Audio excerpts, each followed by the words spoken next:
Megastar Chiranjeevi గారు. ఆయన megastar Chiranjeevi గారు అంటే ఏదో ఒక మామూలుగా మనం ఏదో అల్లు రామలింగయ్య గారు అల్లుడు అని అనుకోవచ్చు. కేవలం అల్లు రామలింగయ్య గారు అల్లుడు గారుగా మాత్రమే కాదు, అది ఒక వటవృక్షం, ఒక మర్రి చెట్టు. ఆ చెట్టు నీడన ఎంతమంది సేదతీరాలు, ఎన్ని పూలు ఏర్పరచుకున్నారు, ఎన్ని ఫలాలు కొనుక్కున్నారు, ఎంతమంది బతికారు, ఎంతమంది బతుకుతున్నారు, ఎంతమంది జీవిస్తున్నారు.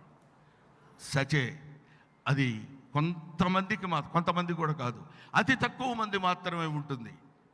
అటువంటి వాళ్ళల్లో చిరంజీవి గారు ఒకడు. ఆ చిరంజీవి గారు 40 ఏళ్ల నుంచి నాకు పరిచయం ఉందని చెప్పుకోవడానికి we feel proud to say that we are the contemporary of Chiranjeevi. ఆయన పేరు చెప్పుకొని మేమందరం ఇవాళ ఇటువంటి పరిస్థితుల్లో మేము ఉన్నాం. అటువంటి